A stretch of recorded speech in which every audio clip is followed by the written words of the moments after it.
No, no. I did it. I set it up just in case.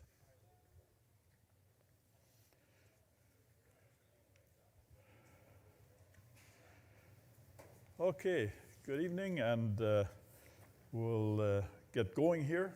I don't know, maybe should mention to you that we have 4 children, so I have some experience with parenting. But as you can see up there, this course is based on the Bible and psychology from a Christian worldview. So those of you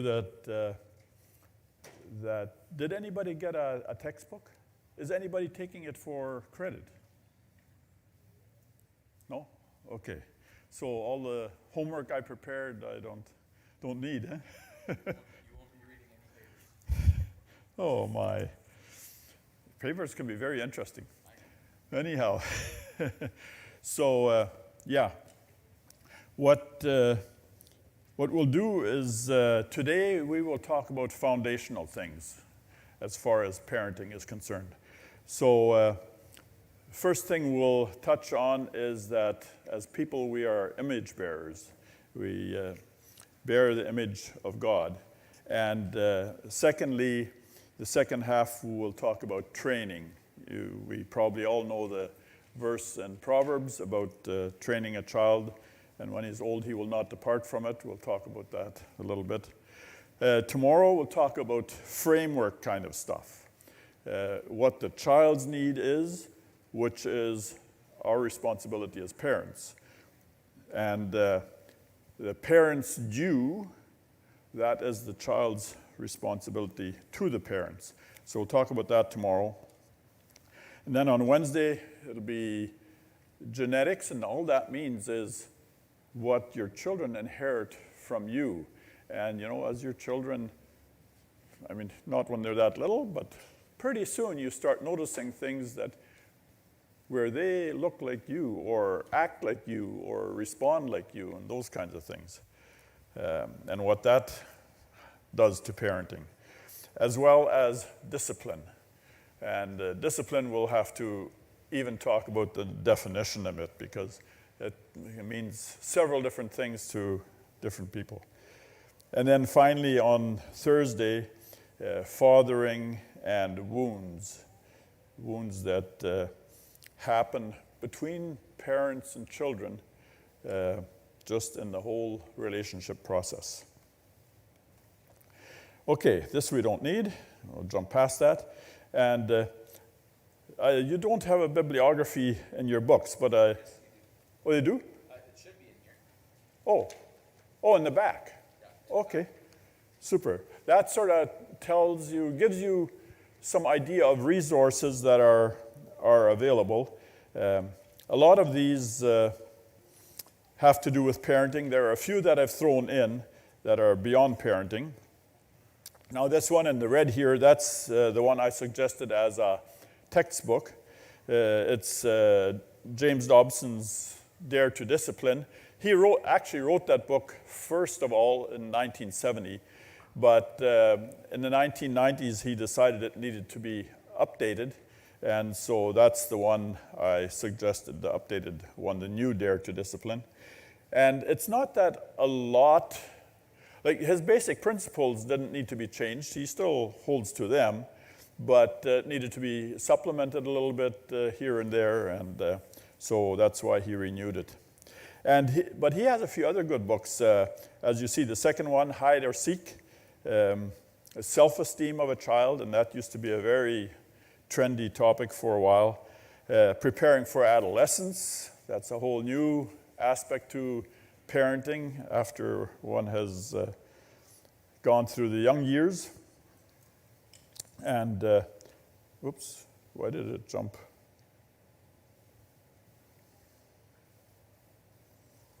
Jumping a slide.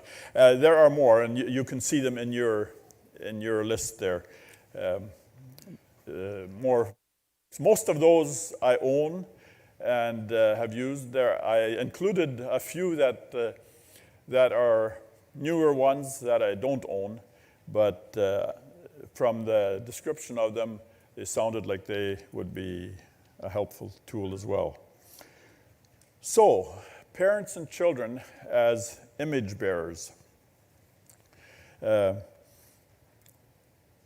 find that it is helpful to build a foundation that never changes, that can't change.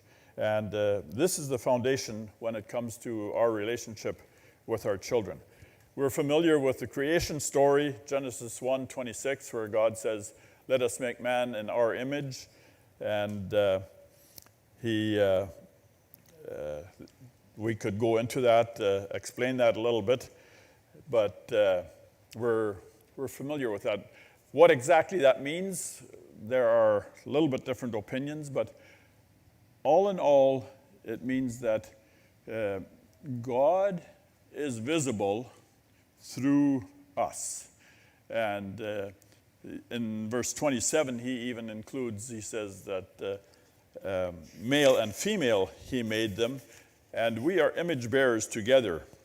One of my professors years ago said that word, "in our image," can also be translated as our image. Prepositions are tricky things to translate.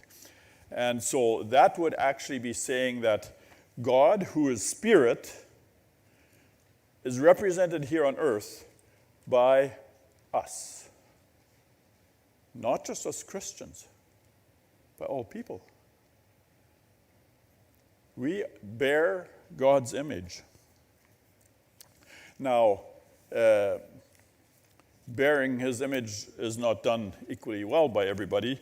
So if you find that a little bit sudden, that everybody is God's image bearer, but mankind is God's image bearer. And then if we look at Psalm 139, for example, verses 13 to 16, there we see that God designed us. One of the words that gets used there is woven. He wove us. And that some of you maybe knit, or especially you men, right? Crochet, that kind of stuff. And weaving, of course, is actually making the fabric. And it takes precision, it takes diligence, it even takes planning, and so on and so forth. We have been planned by God. Oh, something I forgot to take out of my backpack here.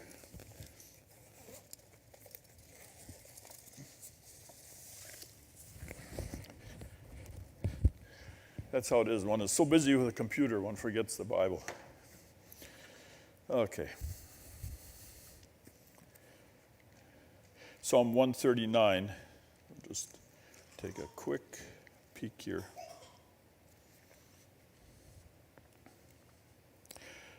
Yeah, so I already mentioned the word weave, and then he goes on, I give thanks to thee, for I am fearfully and wonderfully made. Wonderful are thy works. By the way, are there people here who really love to read? Not many. Oh, a few. Okay. Let me recommend Philip Yancey and Paul Brandt's book, Fearfully and Wonderfully Made. That's all about the body and how our bodies are made. And some of the things are absolutely astounding. I don't have time to elaborate here, but it's amazing how God made our body. I think maybe just to whet your appetites a bit, I'll mention one thing. Do you know that your whole body gets replaced about every 7 to 10 years? This includes the bones. So that's enough. Buy the book, and if you buy it on Amazon, it's pretty expensive, but I looked on thrift books. There you can get it for a much better price. Okay, so we are made in God's image, representing him here on earth. If we move on a little bit. Okay, we will. So these are some of the things that men reflect God in.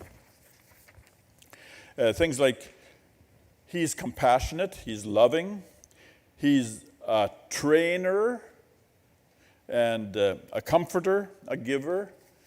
These are all the kinds of things that in which we can reflect God.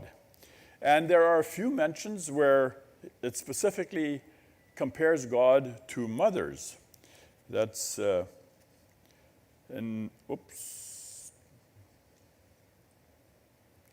we go. Isaiah 49:15 and also 66:13. So it talks there about how a mother would not forget her child. And that's how God also remembered the children of Israel. He was concerned about them. He cared for them, even though they deserted him and went off in other directions. In chapter 66, again, it emphasizes the comforter aspect. In Hosea, it talks, there are a whole list of things comparing mothers to God, about teaching, carrying, healing, leading, helping, feeding. And just like a mother looks after her child in these various specific ways, God looks after us. Another one in Matthew 23, gather and protect. That's where God is compared actually to a mother hen that gathers her chicks under her wings to protect them. These are ways in which we as people reflect the characteristics of God, ways in which we are his image here on earth. So in Psalm 139, back to that, I didn't realize I jumped ahead here one point. Us being woven and designed. So it says that he had things planned out before we ever came to be.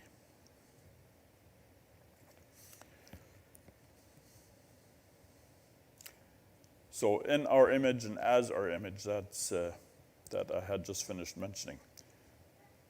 Okay. So we're not by chance, by design, to the very last detail. Now, in Genesis chapter 2, it gets mentioned once more that we're made in his image. And we'll sort of skip past that and just very briefly mention what happens in Genesis 3. And this page, I think this page is also in your books, yeah? This page comes from Neil Anderson's Freedom in Christ Ministries. And these are things that we know. We know that Adam and Eve were created perfect, and then and that means they had physical life, they had a soul, they had spiritual life, and that's what that little diagram there in the bottom is illustrating. The body is the outer circle, the soul that we typically speak of as the mind, the emotions, the will, and then the center one is the spirit part. And this, I think, Mr. Anderson does a very good job of giving the significance of these separate parts. What did God tell Adam and Eve their assignment was when he created them? Anyone?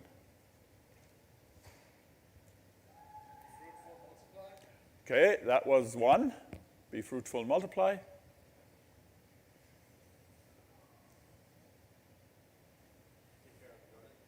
Take care of the garden. Yep.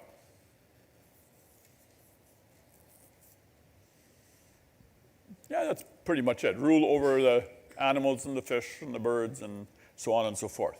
So man had an assignment.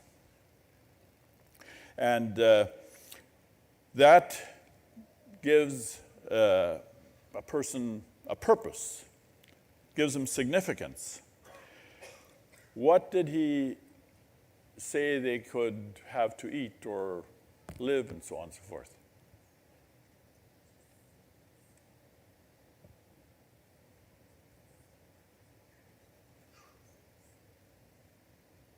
Anyone?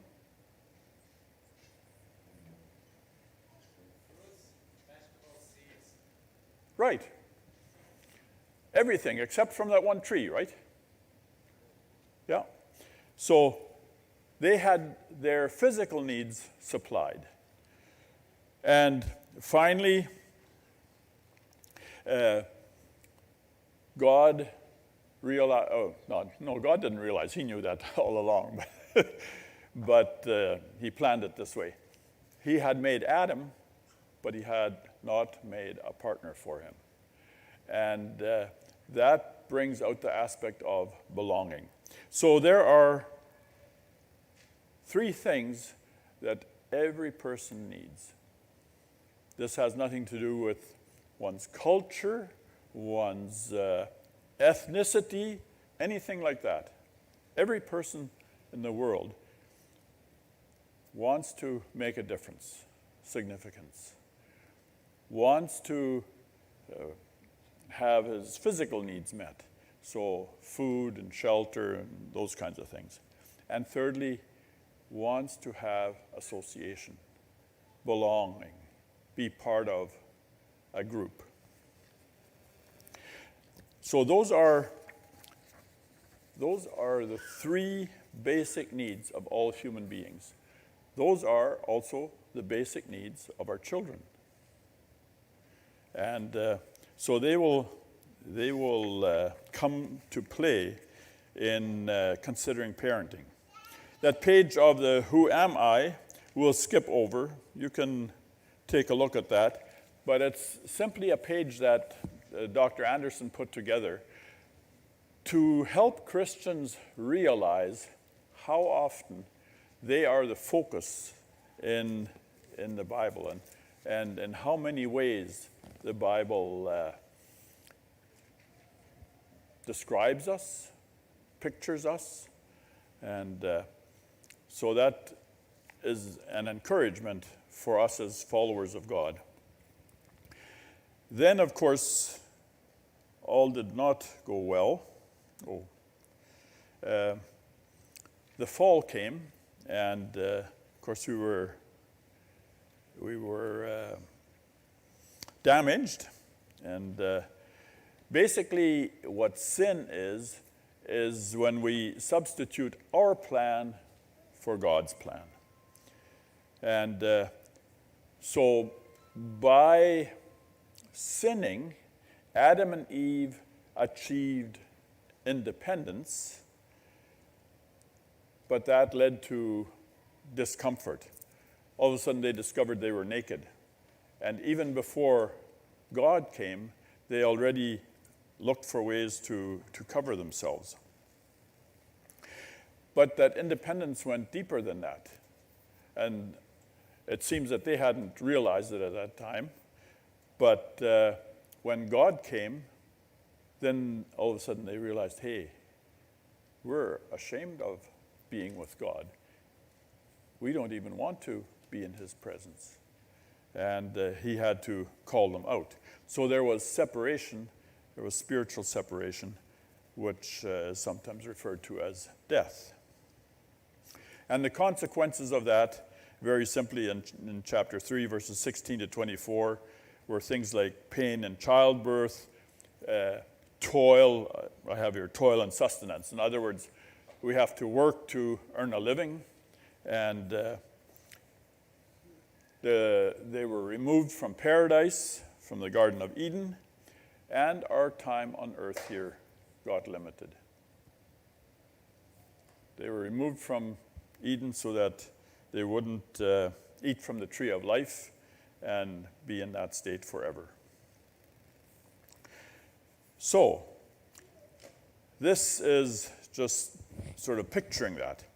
We talked about belonging, and here we have rejection. After the fall, there was rejection. That is what triggers this need to belong in us. We have that need for significance, but experienced guilt and shame. Therefore, as people and also our children, they have this need to matter. And that's why when mom or dad is busy and the little toddler is there, and all of a sudden he's pulling on your pant leg. He wants your attention. He wants to know that he matters to you. So these are just foundational concepts. And then thirdly, mankind being weak and helpless, therefore there's a need for strength and for self-control, for security, for, like I said before, food security or shelter security and so on. And then, of course, there's the whole redemption story. As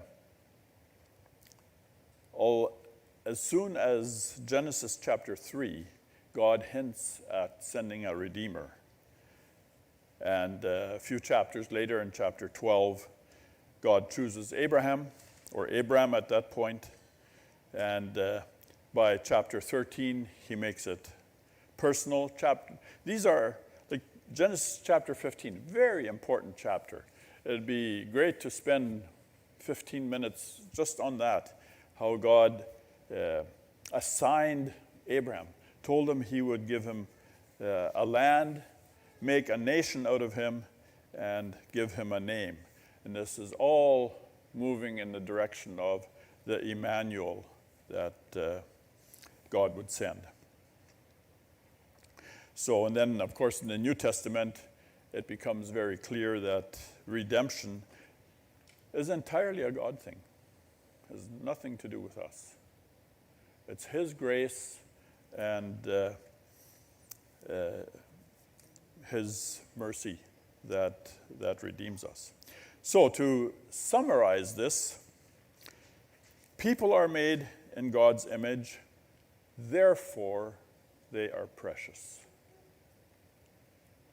And therefore, our children are precious. They are part of God's image. And sometimes our children frustrate us and do things that cost us money and so on and so forth. But we need to have a good picture of who they are. They, like we, are an image of God. Now, why do they frustrate us? Why do they sometimes do things that cost us money that we didn't expect to spend? Because they were fallen. David says in one of the Psalms that in sin my mother conceived me. We are born sinners. Everybody is in need of redemption. Yet, and 2 Peter chapter 3, verse 9, very important thought there. The Lord is not slow about his promise. This has to do with, the apostles were saying that Jesus is going to return. And people were saying, from one year to the next, life goes on like always. Where is this Jesus that is going to return? Peter says, the Lord is not slow about his promise, as some count slowness, but is patient toward you, not wishing for any to perish, but for all to come to repentance.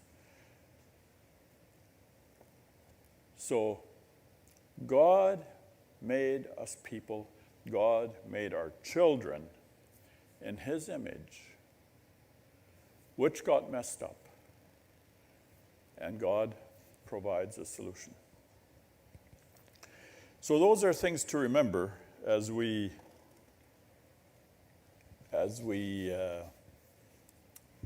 do our job of parenting. A few more specific things that the Bible talks about children. In Psalm 127, verses 3 to 5, it talks about children as a gift, a reward. And let me just read that verse 3 there. Behold, children are a gift of the Lord, the fruit of the womb is a reward. This is typical Hebrew poetry. Hebrew poetry, you have parallelism. Basically, it says the same thing twice. So, children are a gift from the Lord, the fruit of the womb is a reward. And then verse 5 brings out another interesting aspect. How blessed is the man whose quiver is full of them. Here he changes his picture suddenly and talking about a quiver and bow and arrows and that kind of stuff. So basically what he's saying is, blessed is the man who has a lot of children. And then he gives the reason for that. They shall not be ashamed when they speak with their enemies in the gate. So basically what he's saying is that the children are a support. They're part of what makes a family strong, part of what makes it influential. And so that is one thing that the Bible mentions about children. In the next psalm, we also have having children in the context of prosperity and referring to them as a blessing. It's a fairly short psalm. How blessed is everyone who fears the Lord, who walks in his ways. Okay, which verse am I looking at here? Oh yeah, verse 3. Your wife shall be like a fruitful vine within your house, your children like olive plants around your table. Behold, for thus shall the man be blessed who fears the Lord. So this speaks here of children being a blessing. And in both Psalms, one gets this idea that these are big families. Now, I'm throwing in something here that maybe sounds like it's not part of parenting, but I think it is. If having children is a blessing, does that mean not having children is a curse? I think we have time. Any response to that?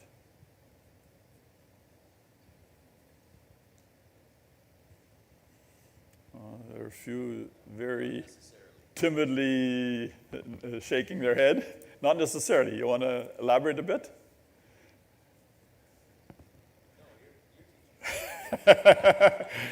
Yeah, and part of teaching is asking the class. Okay, so. What about Abraham? They didn't have children for a long time, and I mean, like they didn't have. I think for those times, many children even after, so.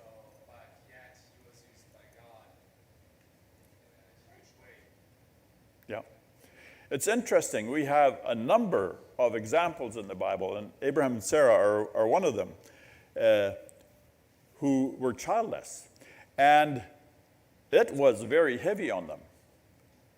You look at each of those situations, those mothers, or they weren't mothers yet, but those women were not happy.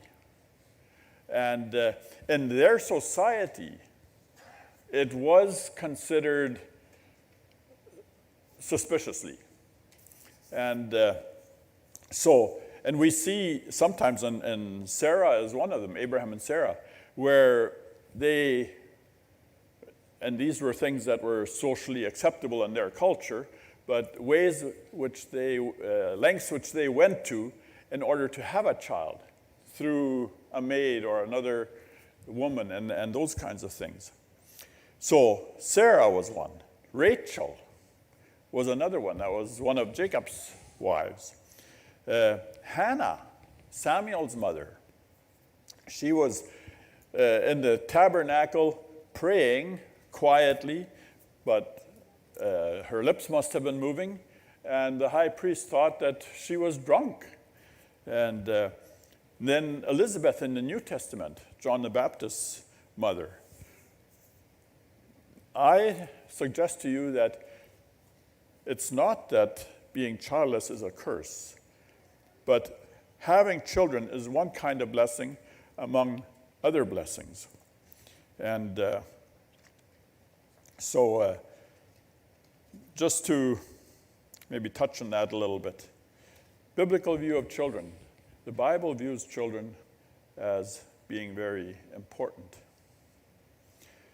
Let's look a little bit at Matthew chapter 18, verses 2 to 4, first of all.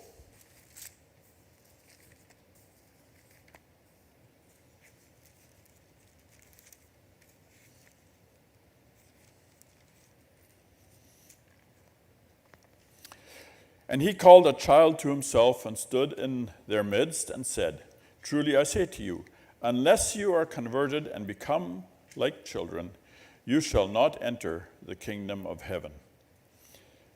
So Jesus was using a child here as an object lesson to teach that our value is not in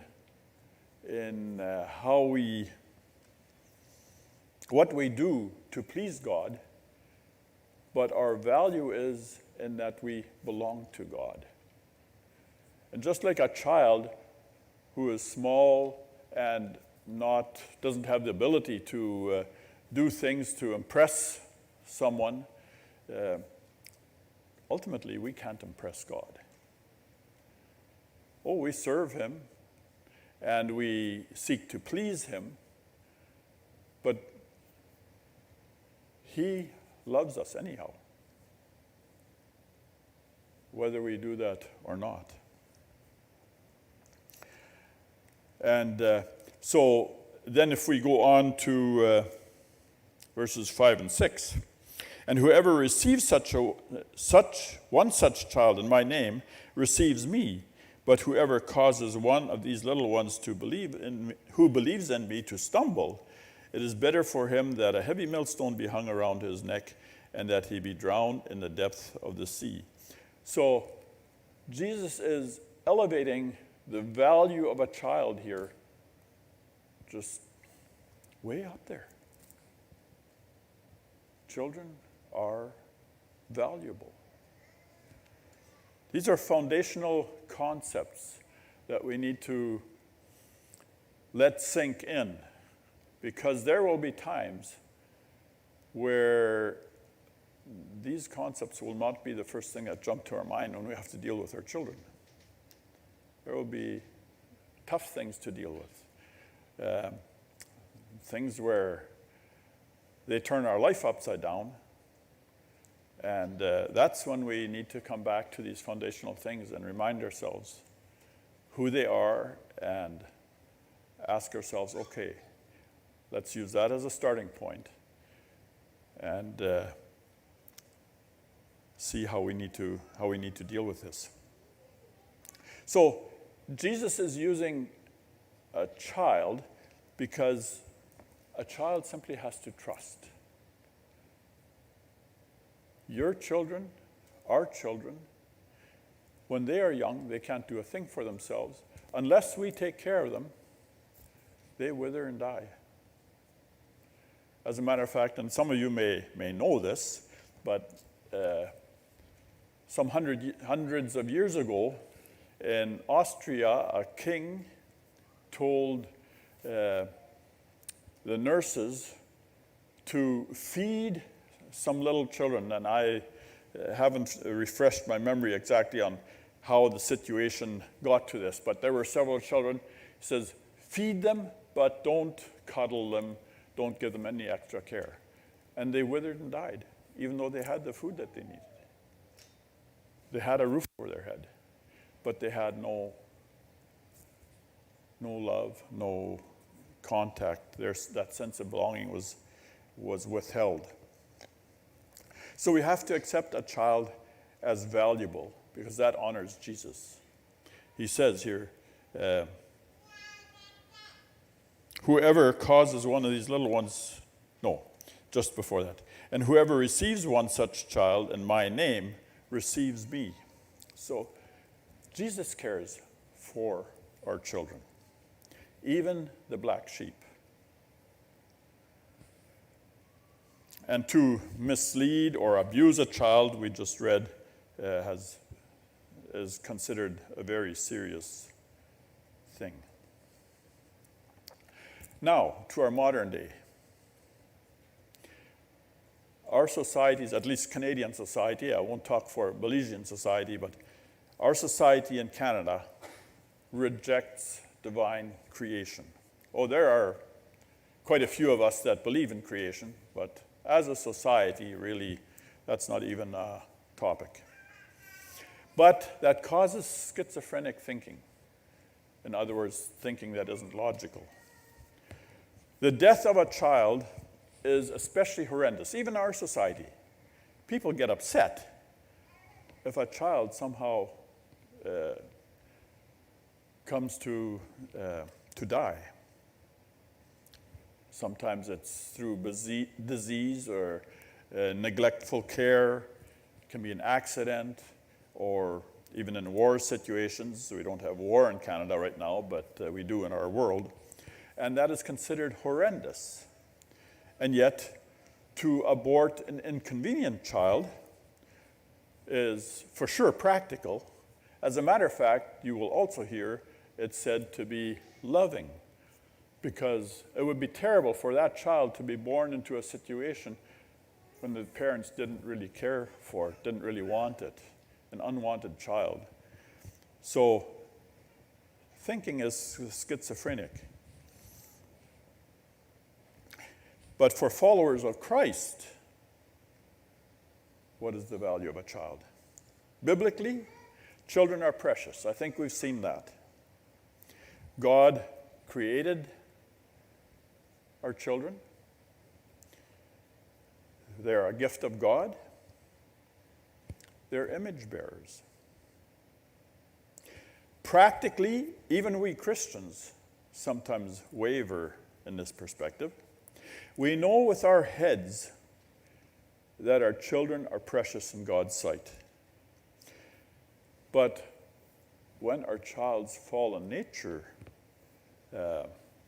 does things that annoy us, or we have plans and then he does something that we have to set our plans aside, then it's a little bit hard to remember that, hey, God made him well, and we need to care for that child. So the child's sin nature does not change its status as an image bearer. Whether we have a child that is well behaved, or we have a child that is constantly embarrassing us, making trouble for us, he is still in the image of God. He is still valued as a person.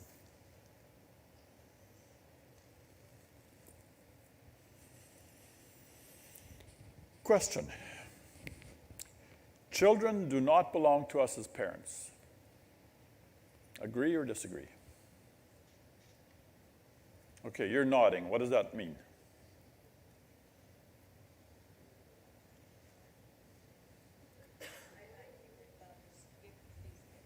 Pardon me? I think God just borrows these kids. Like it's not ours, it's not. Ah, They don't belong to us. We're supposed to guide them, show them love, bring them up, and give them up to God. So they're never really ours. Okay. Any other comments about that? So we have a suggestion here that our kids don't really belong to us.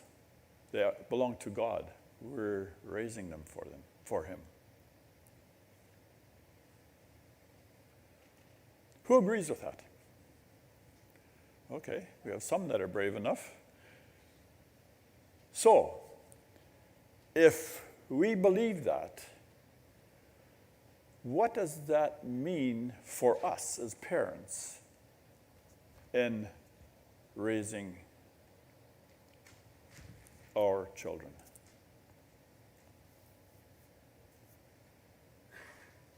How could that influence how we raise our children?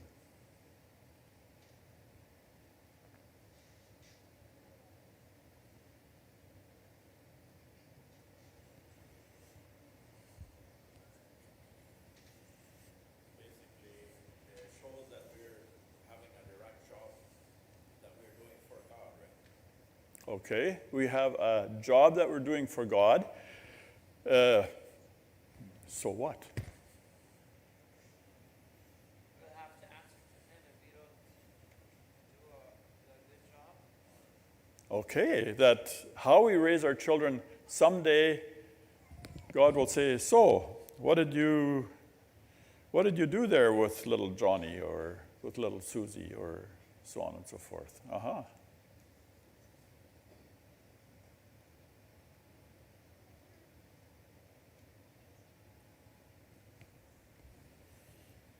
an interesting way, though, God gave the children to us. He did, didn't he? And so I agree. But I also agree that they do belong to us. Yeah. I agree they don't, and I agree that they do. So here we Christians are schizophrenic. Yeah, but yeah, that's true. Then God designed the whole thing so that it is a mother and a father that generate the child, and in that sense they belong to us.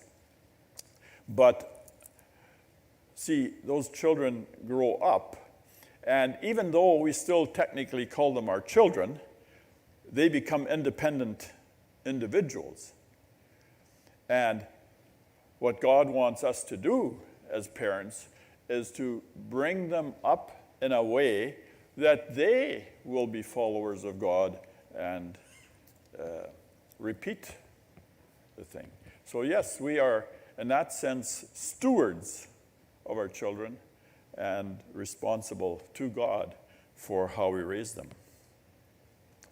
So maybe another question that is even open for some more discussion.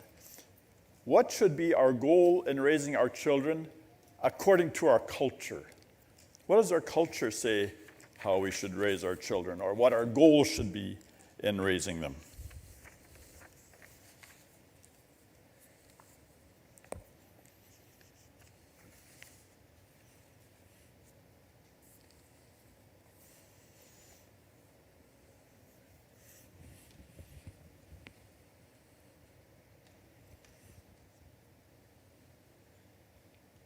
Be what you want to be. Yeah, that's one very popular thing. You can be anything you want, sort of. Yep. Be successful and get a good education, good job, buy a house, and I guess kind of like that. For sure.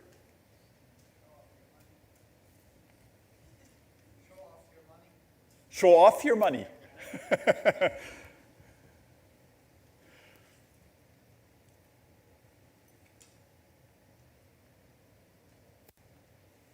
Okay, those are a few goals that our culture would promote. And what about our faith? What does our faith say should be our goal in raising our children?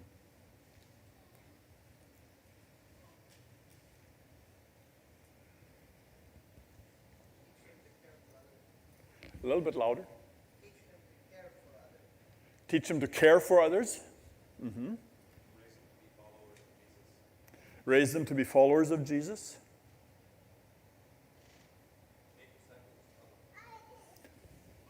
Turn them into disciples. Turn them into disciples? I'm sorry? Love one another? So, our values don't necessarily, aren't very well synchronized necessarily with our culture. And the problem for us is that culture is something that we grow up with. We really don't even know it exists. These are just sort of values that become part of us because everybody thinks that way, and does that way, talks that way, acts that way. And so for us as believers, we actually have to think about these things. And how is our following Christ making us different than those who do not follow Christ?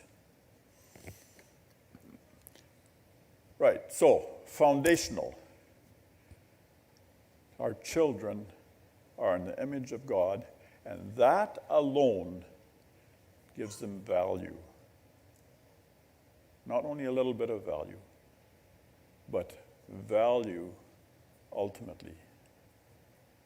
Value in God's eyes. And so need to be value in our eyes. In all situations.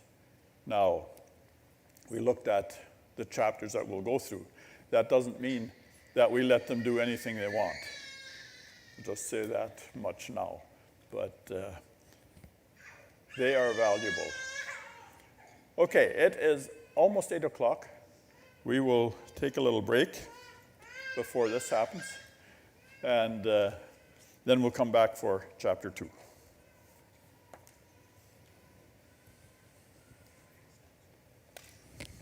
Coffee and snacks out there.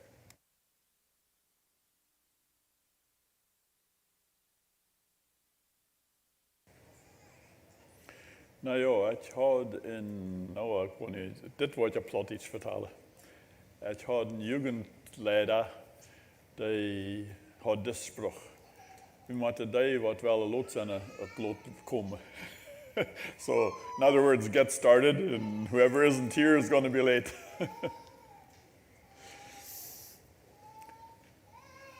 Okay, just...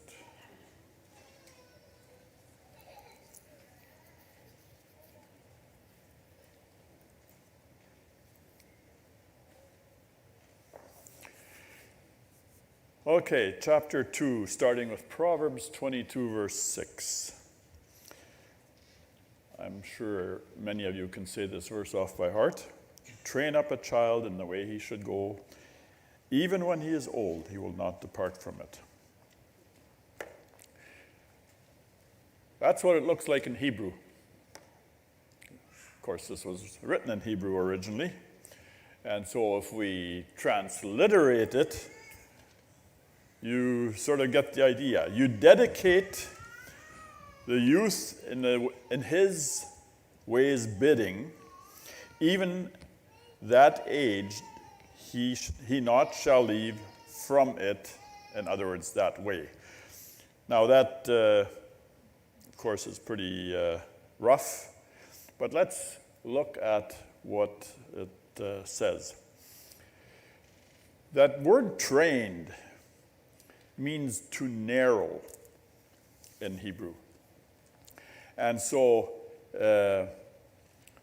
it has to do with working something. And I'm going to use largely here woodworking as a figure in order to think this thing through a little bit. Figuratively, the Hebrew word would be used to start something, to initiate, or to discipline, for example. And maybe it's time that we take a little bit of a look at this word discipline. This word discipline does not in itself mean to spank somebody. That's how it's used very much nowadays. to discipline, to correct somebody, or to punish, that kind of thing. But really, what the word discipline is to work, to shape, to train. And for example, many years ago, a cousin of mine knew a man who was building a ship. And he lived in BC, but he went to Ontario into the oak forests to look for trees that were bent. He wanted the ribs of his ship. He wanted, as much as possible, the natural bend of the tree. So he wanted these trees that were actually somewhat misshapen, but that he could cut them down and get the full strength out of that trunk into to be the ribs of his ship. Oh, we need some sound here. I'm Andrew Texera, I'm an American artisan, and in this week's quick tip, I like to go over how to read the grain direction on your boards. You'll see that most boards have a cathedral pattern like this board. I'm going to draw it so you can see it a little more clearly on the camera. I'm going to stall this just a little bit.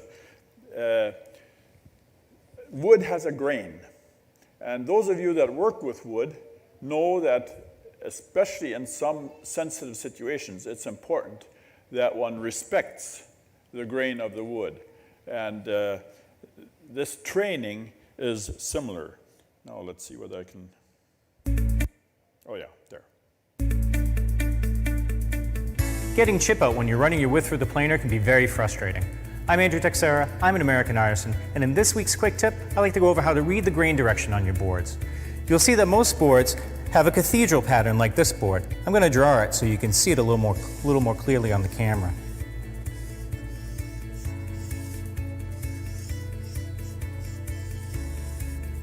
If I feed this board through the planer with the point towards the blades, as the blades spin, they'll grab the tip of this and pull it out, causing chip out. Instead, I'd like to remind you to always have the point of your cathedral pointing towards the operator. Sometimes you'll run into a piece like this one that has more of an oval shape, and there's two tips.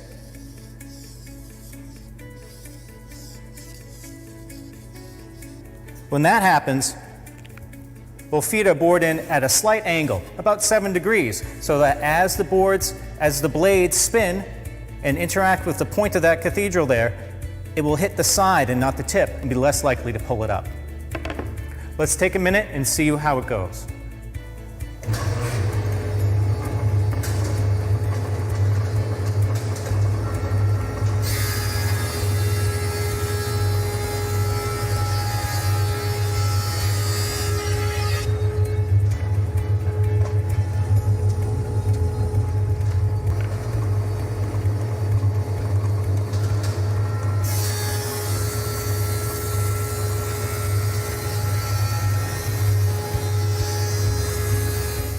So you can see I was able to run these boards through the planer and not get any chip out. If you're still having trouble, remember you should only be taking small bites as it goes through the planer, a 32nd at a time, not a 16th. Thanks for watching this week's quick tip. Okay, so he knew what to do, but what did we see him looking at and taking into consideration?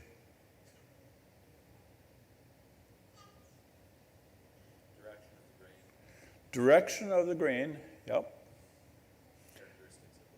Exactly. And so just like a carpenter looks at his piece of lumber, you know, I did a little bit of roughing many years ago, and so to put down the studs, we would always look which way is the crown and have all the crowns the same way. That's very elementary woodwork. This was far more advanced. In the same way, our children have characteristics. And that's why you have one child and learn how he responds to things and so on and so forth. And then you have a second child, and my wife says, the second child throws you completely off. because he has different characteristics, and you have to learn from the start again how to respond to that child. And that's part of this whole idea of training a child.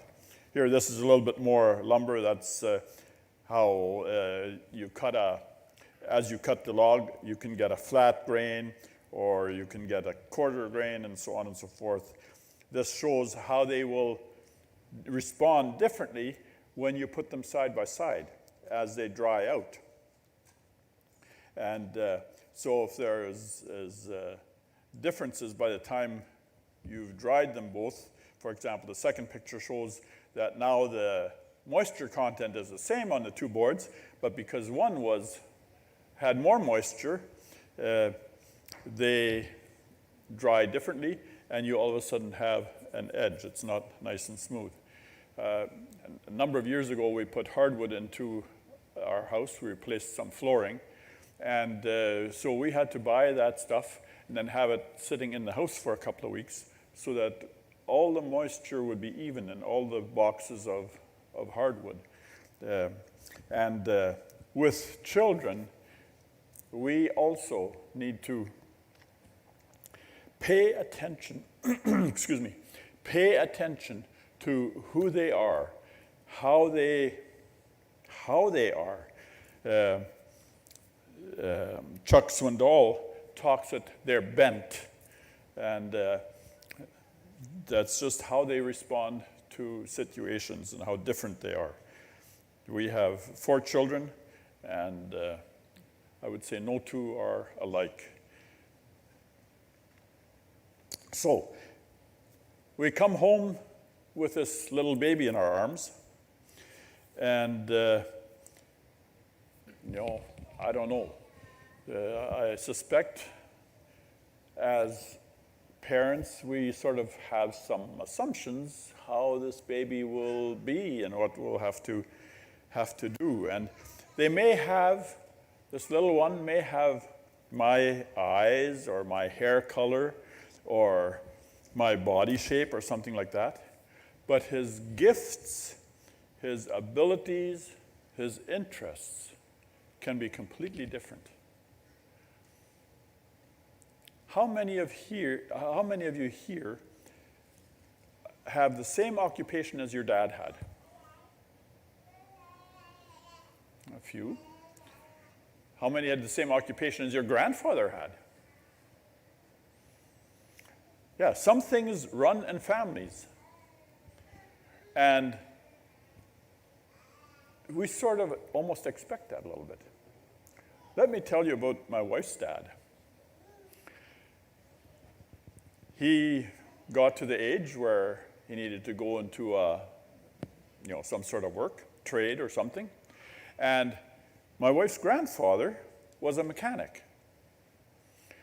And so, of course, the son would be a mechanic too. And so they steered him to a shop where he would get trained, and off he went. 2 weeks later, he was home. That just was not for him. Now let me tell you what he became. He became a tailor, somebody who makes clothes. He became a master tailor. They had a man in their village who had a humpback. And of course, if he bought a suit jacket off the rack, dat hang plus alla, yeah, that didn't fit nicely. So he would go to her dad, and he would take a few measurements and say, okay, which material do you want? And then he would send them home, and he would lay that material out, and he would start to draw the pattern, cut it out, pin it together with head pins, or maybe stitch it together a bit, I don't know exactly, but I'm not a tailor. And have the man come back and try it, and once he saw how it wore or how it hung, then the man could go home again. He would, if there are any adjustments to be made, he could make them, sew it up. Brand new suit, fit. Auto mechanic, father. Tailor, master tailor, son. Completely different. And our children can turn out completely different. You know, when probably the starkest example in our family was our son. I mean, he was a bromchriesel. He just moved. And, what would he become? He finished high school and went and worked in, what did he work at first, the feed mill or the lumber yard? Anyhow, and during that time, the fire department says, we need more volunteers. Wow, fire department and sirens and lights and action. That was our son. And then, not that long afterwards, they said that we want to train some first responders. We need first responders in this town. Like, that's before you become an ambulance a paramedic and that kind of thing. And he was in there, and we couldn't believe it. He came home with a book that thick and that wide and that big, and night after night, he spent hours studying that book. That just wasn't our son. He ended up being a paramedic. Now he's a medical doctor. That we would never have guessed when he was young. So one has to just put one's assumptions aside and watch what's going on and try to guide and help and so on and so forth. You may have a younger sibling, or an older sibling rather, but you'll probably have to parent them quite differently than the older one. So observe, that's the thing. Observe behaviors, attitudes, and so on. And then consider, okay, what's that going to mean if he all of a sudden does that and that? Or if he behaves this way and this and another way. Listen to what they say. And not just to the words themselves, but out of what kind of situation is the child saying those words. Try to understand what's he thinking and why is he thinking that way. Has something triggered him, or where do these thoughts come from? So, train him. Now, when he is old, actually literally the Hebrew word is beard or chin. So, figuratively, it is used for an elder or someone mature or something like that. It can simply mean, once he is able to grow a beard, you train him, and once he can grow a beard, then he's going to continue on that way. Usually, once they can grow a beard, that sort of means that they're going out on their own. They're becoming independent. So the interpretation is not that once he is old and stooped and so on and so forth, but he's mature. He stabilizes. He starts to show leadership qualities. And our influence as parents is huge, because if we've done the training properly, the chances are very good that he will follow that training. Okay, we need to talk a little bit about Proverbs, the book of Proverbs, and the Proverbs themselves. We read things in the Bible, and they are promises that Jesus says, if you believe in me, you will be a child of God. That's a promise. We can depend on that. The Proverbs are a little bit different. I know they're in the Bible, but they are generalizations. And so, by and large, if you train a child in the way that he should go, that means according to his gifts, his inclinations, his way of thinking,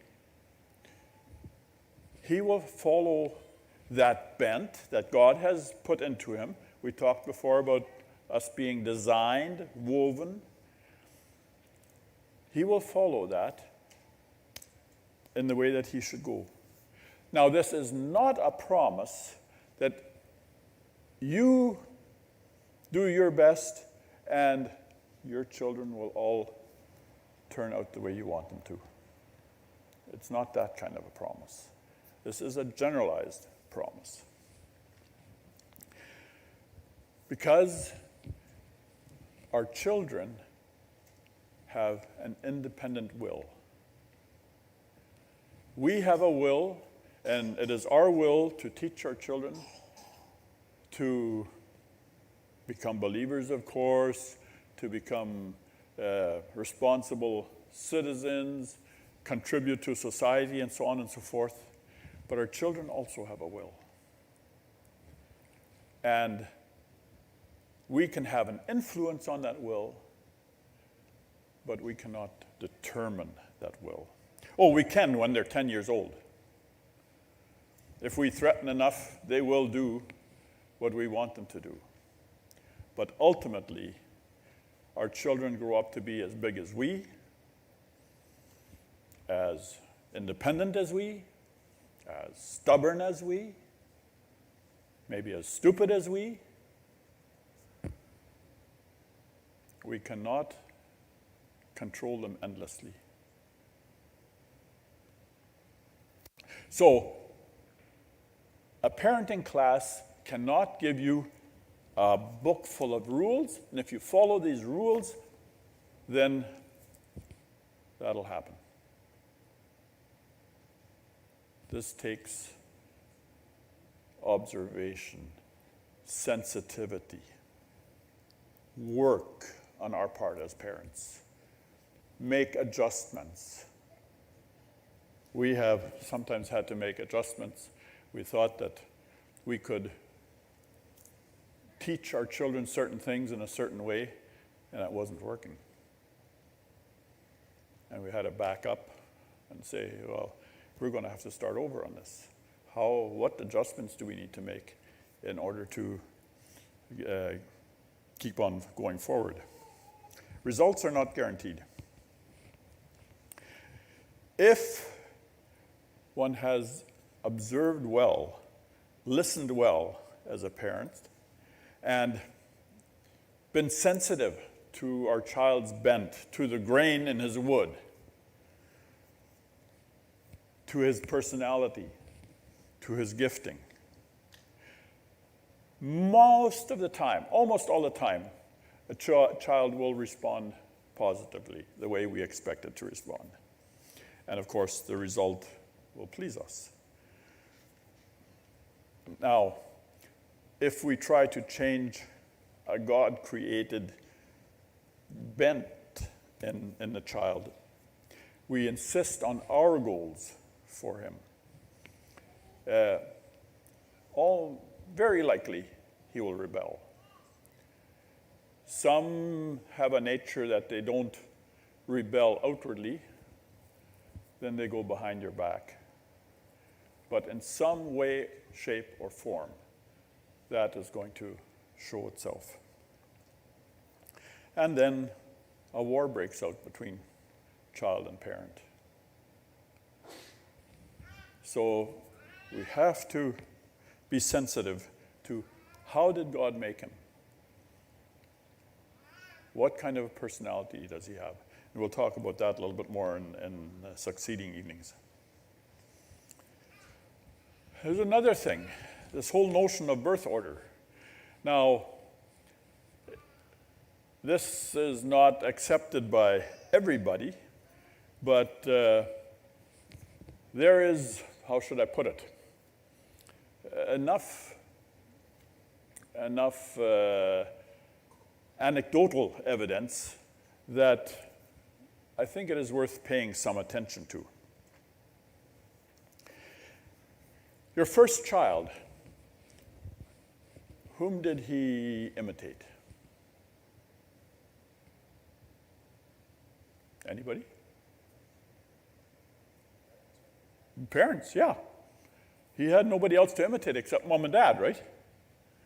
So I assume you guys know what I mean when I say the oldest child is usually a little bit uitnäsig, yeah? A little bit mature, a little bit on the adult side. And the oldest child also often has to deal with higher parental expectations. Because once you have several children, which child do you give the assignment? The older one. When you have several children, which child has to babysit which child? It's the older one that babysits the younger one. So, the oldest child, there are certain expectations that we have as parents. There are certain responsibilities that he has sort of assumed as the oldest child. Now, the middle child can feel invisible. The oldest child gets asked to do things, never the middle one. The youngest child gets coddled and done. So the middle child sort of feels neglected. You may not intentionally do this, but that doesn't mean that the middle child doesn't feel like it. They feel disadvantaged, less connected to parents. And as a matter of fact, my sister, even now, will sometimes make comments that sort of reflect that she grew up as a middle child. And it wasn't that my parents did anything to sort of start this, but it happens. And if we as parents know about this, then we can pay some attention to it and pay some private individual time with a middle child as well to fulfill this need for attention, for connection, and those kinds of things. Then, of course, the youngest child is often way ahead. You see, I'm an oldest child, and I did not know a word of English when I started school. And so I get to school, and the rule is, in school we don't speak Low German. We speak English in school. And so I do not remember this. I can believe it, though. My mom told me that I came home from school the first day of school, and I had been rip-roaring mad that they had not taught me English. Everybody knew English, and I didn't know anything. So, the youngest child never has that problem. They've already learned half of the stuff of grade 1 from the previous child or siblings or whatever. So, and the youngest children sometimes use that to their advantage, don't they? They know things that mom and dad assume they don't know yet, and so on and so forth.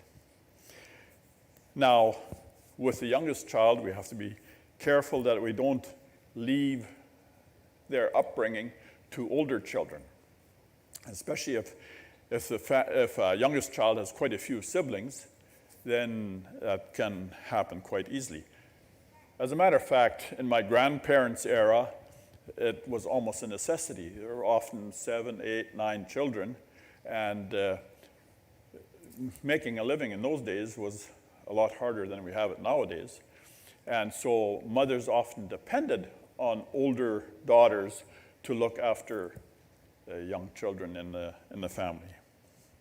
And then, of course, there's this whole thing of spoiling the youngest child. Okay, where to start? Well, we start in the Old Testament, of course. Deuteronomy chapter 6, verses 4 to 7. And this is something that God gave to the Jews, which is equally important for the Mennonites. It says this: "Hear, O Israel, the Lord our God is the Lord is one, and you shall love the Lord your God with all your heart, and with all your soul, and with all your might. And these words which I am commanding you today shall be on your heart, and you shall teach them diligently to your sons, and shall talk of them when you sit in your house, and when you walk by the way, and when you lie down, and when you rise up." First important point, it says who God is. Yahweh. He's a transcendent God. That's a big word. I don't know, do you ever use that word here? Do they know about it? Okay, Bible school students, what does transcendent mean? It's a test.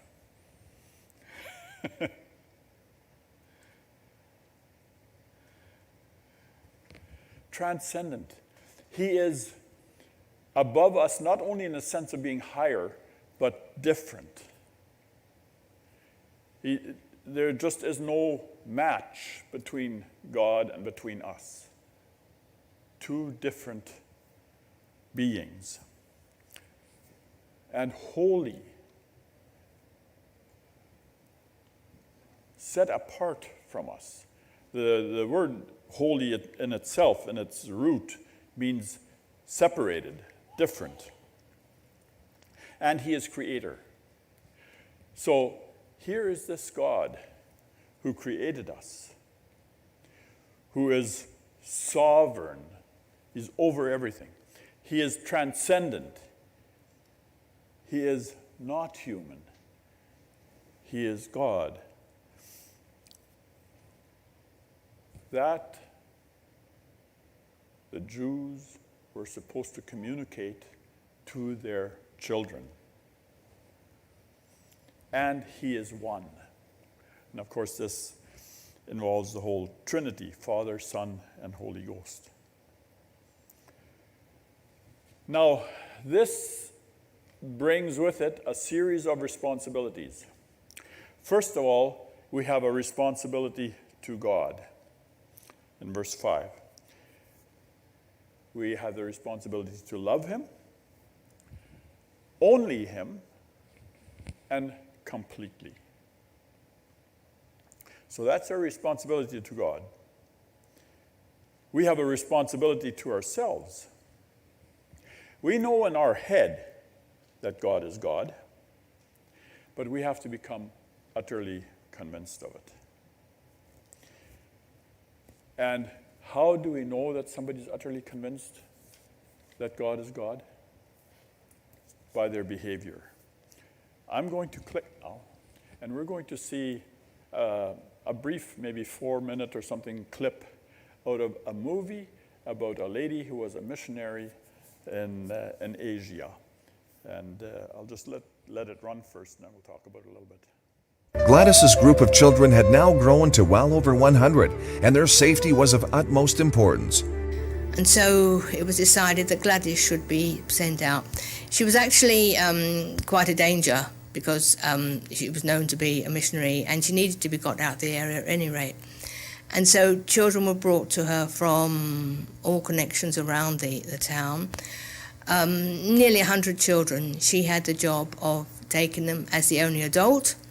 She had a few teenage girls, a couple of teenage boys, but she was the only person to take them on this long, dangerous journey away from the invading armies.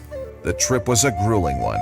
Weeks and weeks of climbing over high mountain ranges wore on the young children as well as Gladys. They experienced cold and hunger, and the lack of shelter forced them to sleep in the cold night air. The older children, tired as they were themselves, helped to care for the very small ones. No doubt it was a difficult time for Gladys, both physically and emotionally. It was very dangerous because they never knew when they were going to meet enemy soldiers. They were tired, they were hungry, their shoes wore out, and they must have thought they were never going to actually to get to safety. They had to cross the Yellow River, and it was a wide river. They had no means of getting across, and there was nobody around. The villages were deserted. They hoped they would get help from the local villagers, but there was nobody there. And so they just sat on the shore and didn't know what to do. The younger children thought it was great. They splashed in the water and thought it was fun. And Gladys at this point was really, really low. And one of the older girls said to her, "It's like Moses. He needed to cross the Red Sea." And Gladys snapped back at her and said, "Yes, but I'm not Moses, and this isn't the Red Sea." And the girl turned round to her and said, "No, but God's the same." And it absolutely brought her up short, and thought, "Oh yes, it's the same God. If God saved the Israelites, he can save us." And so they prayed, and suddenly into the distance appeared some soldiers, who were friendly soldiers, who were amazed to see them there. They thought everywhere was deserted. And they did eventually arrange for boats from the other side to come and take them over, hoping they wouldn't be bombed by the enemy meanwhile. But they were in quite a few crossings taken over the Yellow River, and God was just the same. As he'd helped Moses, he helped Gladys. Okay. So, this young teenage girl tells her, yeah, but God is still the same. Circumstances were not in their favor. But our dependence on God, how deep does it go? Or when things get too tough, then, well, God isn't interested in what my situation is anyhow. And we start looking for our own answers, our own solutions to problems. So we have a responsibility to God, we have a responsibility to ourselves, and we have a responsibility to our children. To teach them who God is, to teach them at every opportunity, and no matter what the activity, continually, daily. So we have to have our eyes open for opportunities as we are working with our children, as they start growing and things like that, to relate to them how we see the situation and how we see God looking at our situation and what our expectations are, how God may respond. So, just quickly a few things in what kind of things one trains them. See, the lessons that we teach our children are sedimentary. Sedimentary is when things keep building up like that. They're layered. So first, there are the foundational lessons that we teach them, which are in the first few years of life. And the better we lay that foundation, the easier things will be as they grow older and get into the teenage years and so on.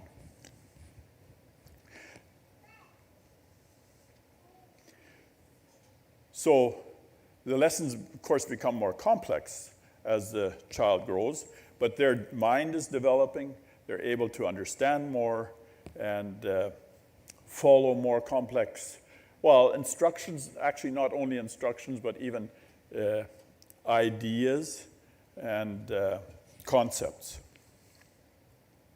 Also, their interests change, of course, as they grow, and then more lessons are necessary.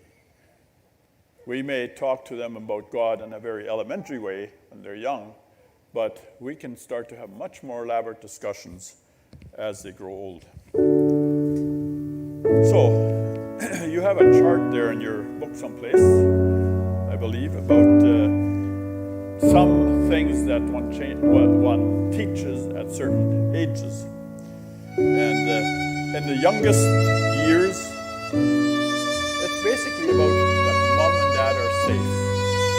Mom and dad love them. In the first 2 years, let's say, we want to lay that foundation. We take care of their needs. We sing them to sleep, talk to them, we read to them, and so on and so forth. You may wonder why I have some music playing in the background.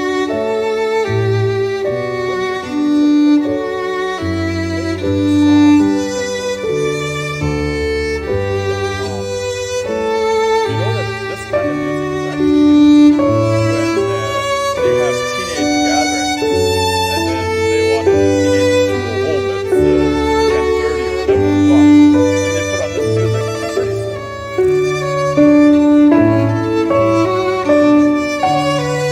But stimulation is very important. Then after 2 years, I mean,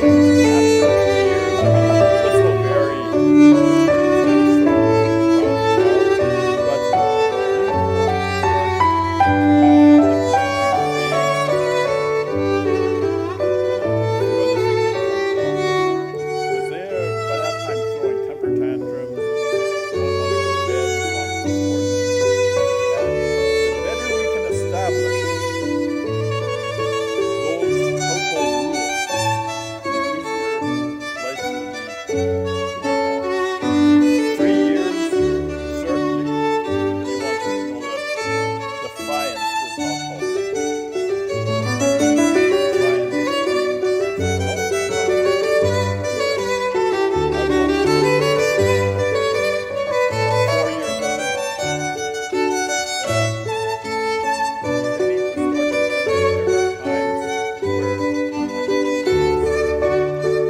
They need to get into the quiet. And 6 and up, instill an attitude of contributing around the day. By that time, you can start helping wash dishes and so on and so forth. Gabi sometimes, when our grandchildren are 5, 6, they want to help bake, and you'll get a little stool by the by the counter, and then she'll maybe measure out the flour, and they can dump it into the bowl, and that kind of stuff. But they want to contribute, and if we nurture that, that can become one of their characteristics. And then it goes on like that, 7 years and up. This whole idea of giving and taking. It's not always getting, but also being willing to give. 8, you might start already this whole idea of time management. Hey, in the mornings, I don't know what it is here, but at 20 to 9, you have to be ready for school, or whatever it is, that they become conscious that they have to start disciplining themselves in some of these things. And here, the next few years, I wasn't quite sure exactly, but fortunately, our youngest daughter is a school teacher, and she teaches exactly these age kids, so she knew what to put into these slots. Age 9, learn to include others. This apparently is an age where they'll very quickly, no, I don't want to play with you, and that kind of thing. 10-year-olds, help them stay a kid a little bit longer. Some 10-year-olds see the 13, 14, 15-year-olds, and all of a sudden want to grow up. And I know I'm a little bit old-fashioned, but you see some of these little girls, wearing high heels and stuff. I think it's a bit early. Maybe let him be a kid a little bit longer yet. But this is an important time already, where, especially with other children, learning how to choose friends. Why is so and so your friend, or why? Some discernment. We can't expect too much at that age, but just start to work on that a little bit. by 12, I have here money decisions. And by that age, we were already starting to teach our kids money decisions. As a matter of fact, we had a bit of a system where, basic needs were looked after, but special things they had to do themselves. As a matter of fact, we actually started younger than this. They would get a little bit of allowance, and when our oldest daughter was in school they would receive a little packet, I don't know, maybe once a month or something like that, where they could order children's books. And there were different books offered, and they were usually quite reasonably priced. So she would come home with this, all excited because she loved reading. And she wanted to buy that book. Well, how does your allowance situation look? Do you have enough saved? And sometimes she did, and sometimes she didn't. That teaches money management already. Because when she didn't, of course, she was somewhat disappointed, but she started to get the concept. If I want things, I have to save for them. So, and early teens, peer pressure, that kind of thing. 14-year-olds, especially the girls, teach them to respect themselves and to insist that others respect them. 15-year-old boys, how to treat girls and to respect them. So, principles to remember: children do not all develop at the same speed. They have individual gifting, different environmental stimulation, different temperaments, and so this chart here, don't take those age designations too strictly, but they just sort of act as a guide. Who feels like that?